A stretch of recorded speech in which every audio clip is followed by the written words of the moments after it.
I am now really excited to introduce four of our esteemed panelists to come on up. Dirk Schoenberger from Adidas. Thank you. I'm going to start there. We've got Jeremy Abbott from Google. And Matt Klebeck from Boiler Room.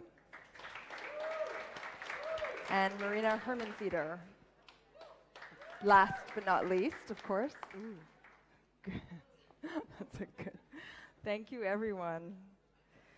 So, we're talking about what's hot right now in the worlds of fashion, tech, and music, and I'm going to ask each of you to do a very, very quick introduction of yourselves, because otherwise it's better if we hear it from you. So, Dirk, can you start? Well, very simple. My name is Dirk Schoenberger. I'm creative director at Adidas. Easy and wonderful. My name is Jeremy Abbott, American from Google. Creative evangelist is my title. I'm Matt. I'm from Boiler Room in London, and I'm a music curator. I am Marina Hermansieder. I'm a Berlin-based designer who is teaming up basically with the Bread and Butter and Zalando for the first time for a cooperation with Hello Kitty. Thank you, guys. So we're going to just try to have a conversation, and we're going to open it up to you guys for questions at the end, if you feel that we haven't covered some of the more important topics. But Dirk, I'd like to start with you, actually, and start a question around the prevalent use of social media, and really how the rise of platforms like Instagram and Snapchat have really, really changed the visual language of fashion. And I'm curious to hear what your thoughts are on the lasting impact of these platforms on the world of fashion. Well, I mean, I think that it puts a lot of brands under pressure because the longevity that we used to know from fashion, that you had 6 months, and then you could only see images much later after the fashion shows. That's all gone.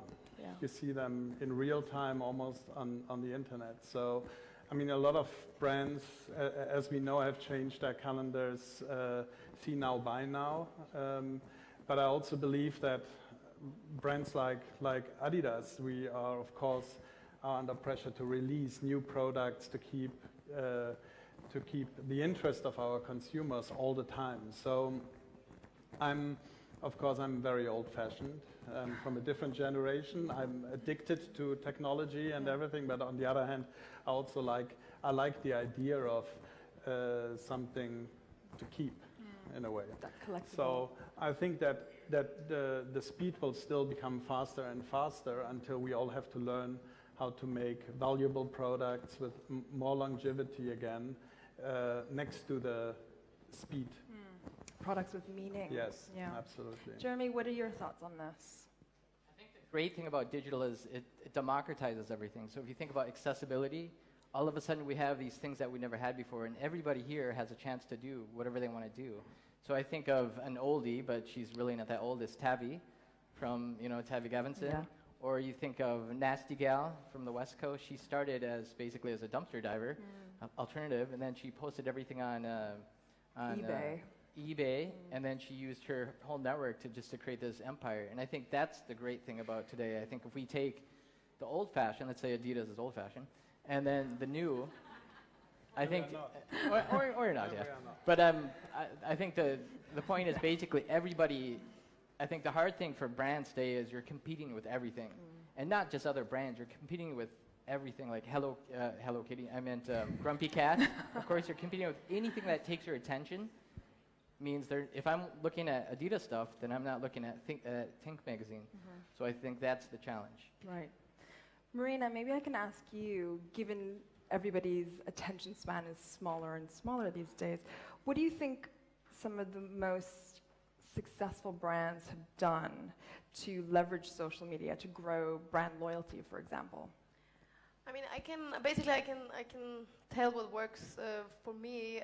I think one of the most successful ways, especially in social media, is authenticity and also honesty. Like, we're not posting only by this by that, showing products, but also some private stuff. Like you need to be open to your customers, to like the followers, to the public viewers.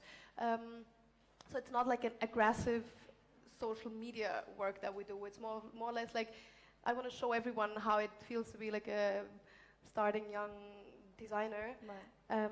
And also influencer marketing, I think, is one of the most important social media concepts that you can actually do. But you have to select them wisely. That's what everybody's telling me as well, and that's what I'm trying to do. How would you select wisely?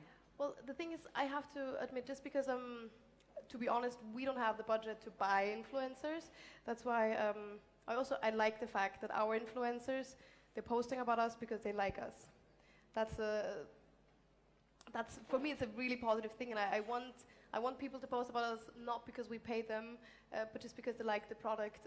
I hope I will be able to keep up with this concept. I don't know what's going to happen in a couple of years, but for now, I'm really happy with those real influencers who like really stand for our brand. So it goes back to that idea of authenticity. Matt, how do you find this working in the world of music? I mean, Glastonbury just happened.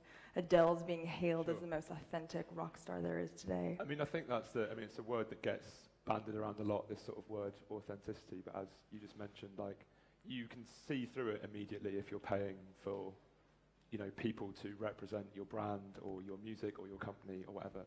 And the super important thing is to highlight those people that are genuinely fans of yours and really into what you do. I mean, we don't, as a company, often do use things like hashtags and this sort of stuff, but they happen to come about themselves through our fans and the people that like going to our shows and our events, and even our brand partnerships.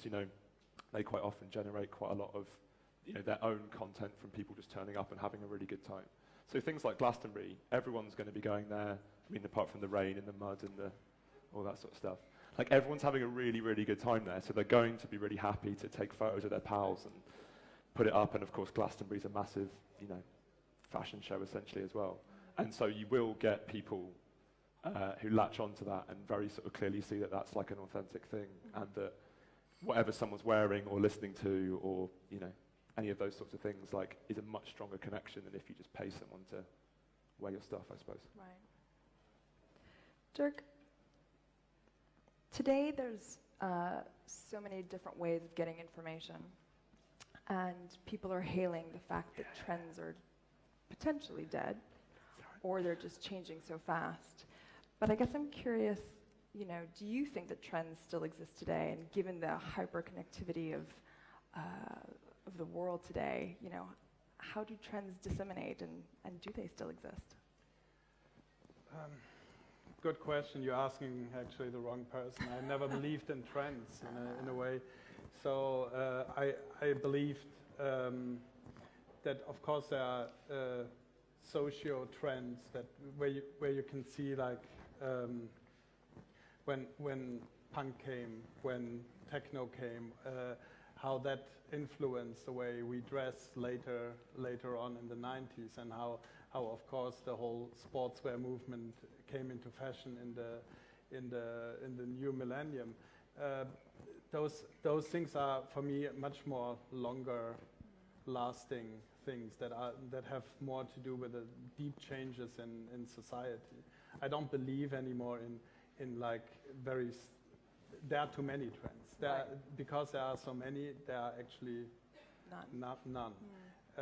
So I think what you need to do is to have your own personality. We come back to authenticity, etc. I think you have to have a very strong character as a brand, and be a strong leader as a brand, to inspire people, inspire consumers all the time. So again, my personal opinion, I never believed in trends.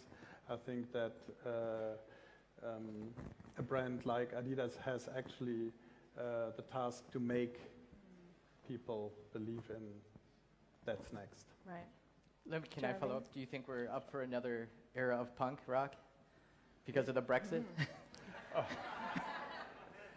Maybe in the UK. Hey, I shouldn't be here. Right. That's where punk I rap voted Maybe to in stay the in, by the way, UK. just so you all know. I do want to be here still. Me too. But- Yeah. Hey, no, you guys too. I'm definitely thinking there will be some kind of rebellion coming on because the young against the old. I think that's going to be definitely that could be a trend. That Vivian Westwood, you know, that's Yeah, absolutely. Where there's cultural manifestation. But Jeremy, how do you think? I mean, sort of coming from the world of digital and tech, and how do you feel that trends have either completely broken down, or do you also agree that they don't exist?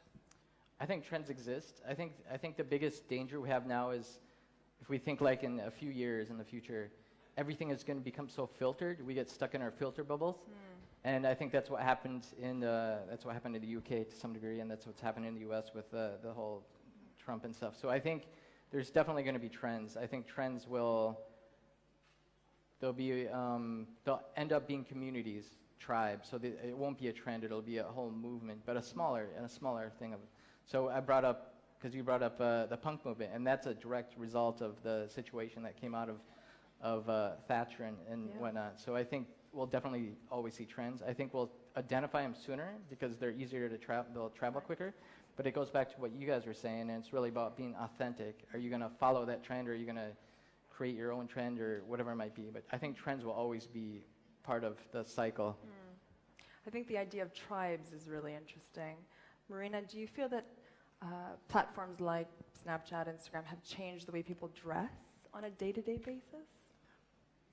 That's a very difficult question to answer. Well, I think through all these social media platforms, people get actually to know all the trends that are out there. Sorry, trends, but yeah, trends are out there.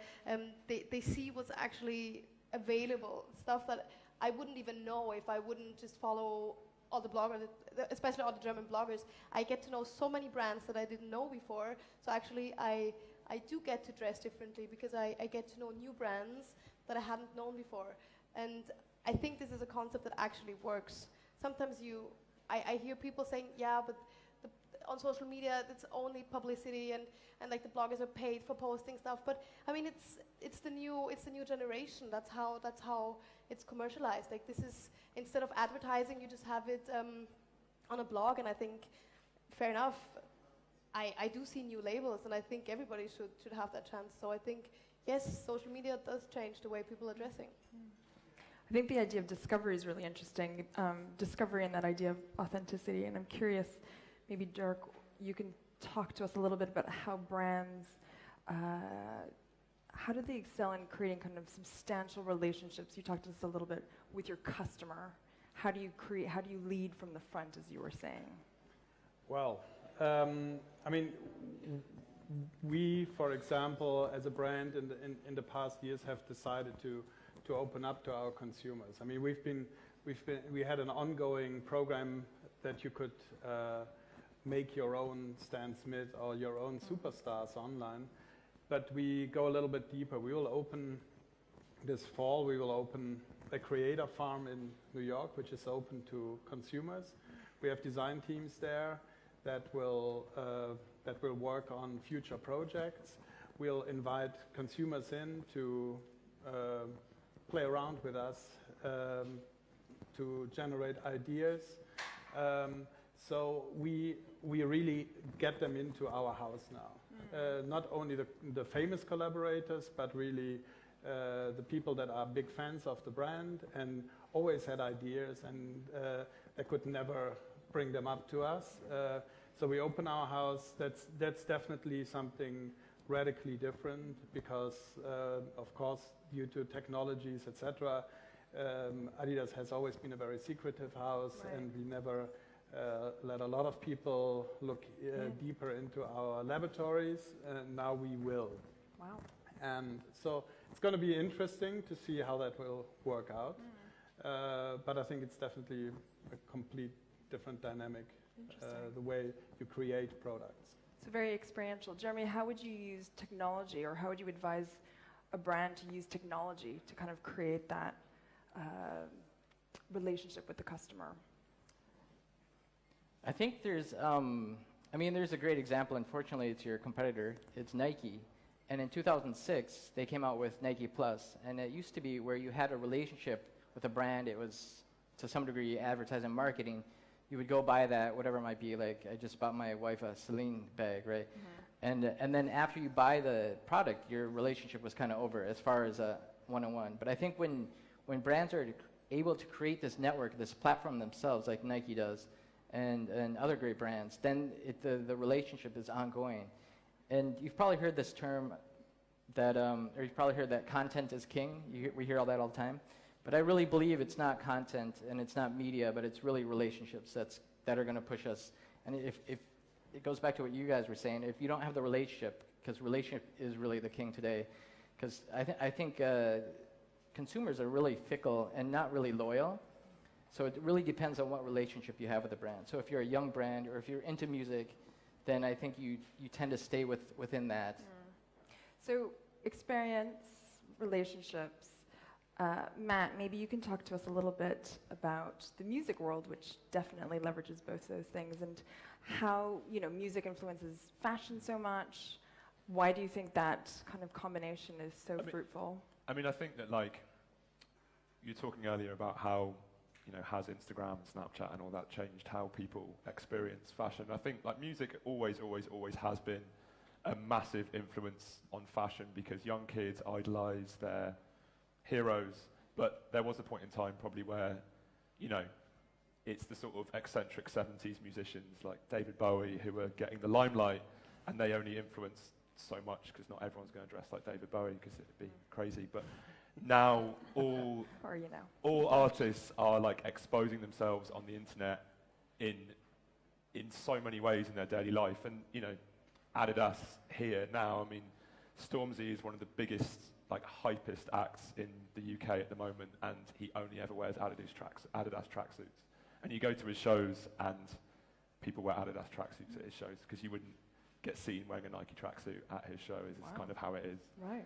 And that's not through like fear, and it's not through, I don't know, it's not necessarily even through brand loyalty. It's about being part of that tribe, as you said, and being part of like a gang and being part of like a team of people who like all have this like shared identity. I mean, in 2 weeks' time, then there might be a new artist who's cooler and more awesome, and then everyone else will wear different clothes. But you definitely see it.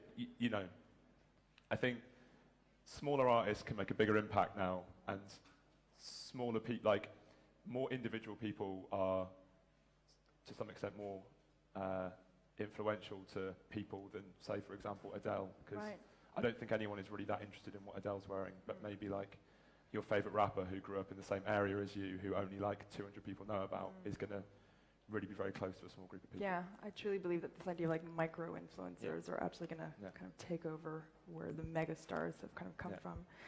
Jeremy, what's the most exciting technology coming up that you think is going to change the face of fashion in the next 5 years or less?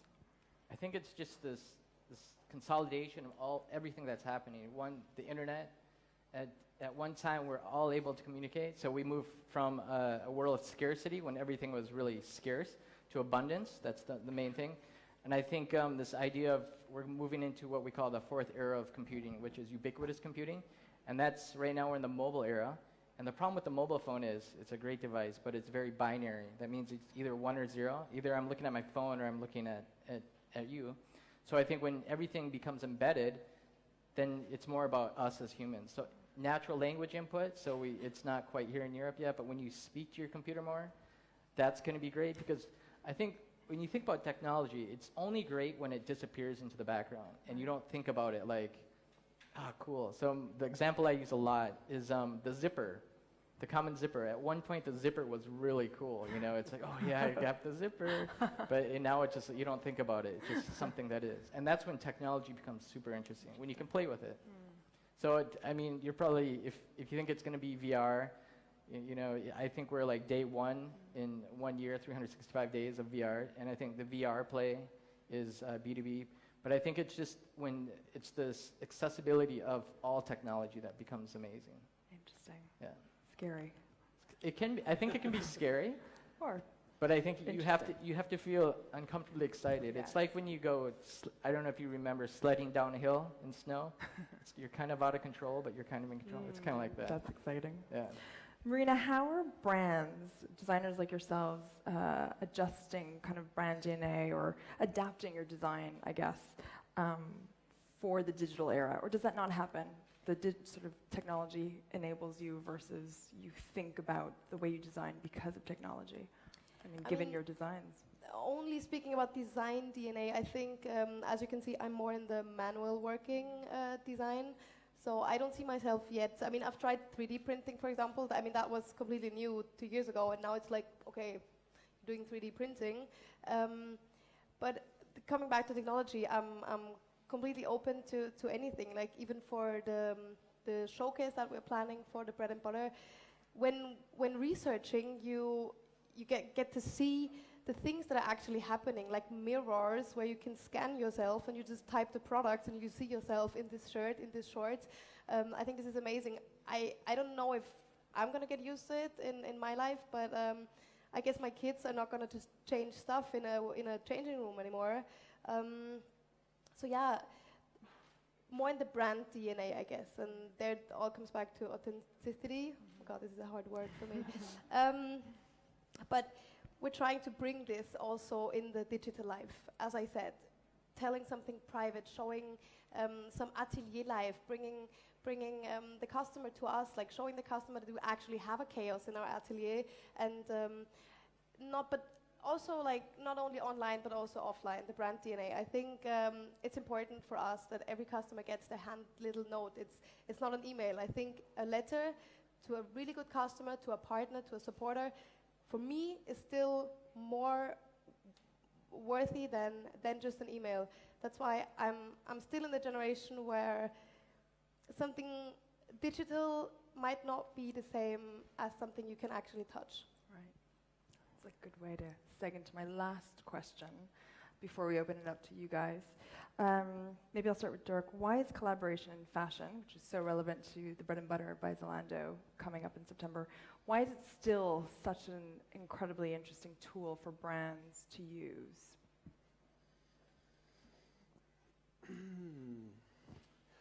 Well, I mean, Adidas is master of collaboration, so it's pretty tough for me to answer that. I mean, when we brought in our collaborators recently, like when we brought in Raf Simons or Rick Owens, or of course also Kanye West and Pharrell Williams, it was for me important that they would look at our brand and maybe disrupt the brand, also be a little bit naughty to the brand and not do things that are too safe and that we would probably be too shy to do. Right, or precious about.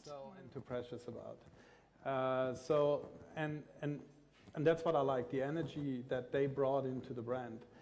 It really spread to our designers, and then of course that created an amazing product without a collaborator. But I always think it keeps the brand awake, and it brings some input from the outside, and that's why again, I mean, I think it's very interesting that we make the next step now and invite consumers and give them the experience and create the relationship and like really personal one-to-one and not only on a screen.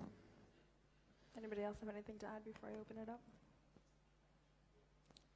Fantastic. I think it's human nature to, if you think about us, we're social by nature. We're the most social animal there is, and I think collaboration plays to that. And with the possibilities that we have today, it's exactly what Dirk said. You know, you as a company, you have a lot of ideas, but you don't have all the ideas. Right. And when you open it up, then you have potentially all the ideas. Yeah, a great wealth. Yes. Thank you, guys. Thank you very, very much. Let's open it up to the audience if there's a few questions we can take. And I think we have microphones. Do you want to It might also be a very good point to say thank you to Bread and Butter to give me actually the chance to show the collaboration in that case. It's a good, definitely good time. Do you want to put your hands up? Questions are great. Don't be scared. Can't see anything. Surely there's got to be a question. It's got to be questions move us forward. It's not the answers, it's the questions. Got a question here? Yep. Here's one. So there's a question for both of you. So what is the vision for the bread and butter? Like, what are you guys going to do? That's the third time I've been asked that tonight, actually. I mean, for us, the thing is that we, in terms of kind of how we see music moving on, I mean, you know, September is a pretty far time away from now. I mean, it doesn't seem like a huge amount of time, but basically what's cool this week might not be cool next week. And I think that luckily we're in the fortunate position where we've got people all over the world, London, New York, Berlin, Poland, Australia, other countries that I've lost track of that I don't know where they are anymore. And when we sort of use that global pool of people, we can bring something pretty cool and unique. So I could sit here in Berlin and like very easily like reel off a list of techno DJs that I'm sure like all of you have seen like 500 times before. But what's way more interesting is bringing stuff that maybe you guys haven't heard before and who don't, you know, it's these small people that we're talking about who are talented but maybe don't get the global exposure to bring them here. So it keeps everyone excited, them excited, you guys excited, us excited. So yeah. Anybody else? Maybe one more? Yes, one question to the representative from Adidas. When have you started to develop the presentation, the performance for the bread and butter? Is it 3, 4, 5 months ago or 2 months ago? And how big is your investment in your show at the bread and butter in September? Well, you ask a designer for investment. Come on. Designers always spend a lot of money. But I didn't design what we will present on the bread and butter, but it will give you a little bit an insight of how we create products. I will not go into detail about that, but it's a little bit what I talked about earlier. So I'm going to also invite people to create with us there, and it's of course not like a complete. Don't imagine we build a factory in there and you can start sewing your shoes. That's not going to be it, but definitely to just open. It's a thought starter of where we are going to go as a company. Thank you. Thank you, Dirk. Thank you, Jeremy, Matt, and Marina. Thank you guys so much for being here with all those amazing insights. I'll have a round of applause.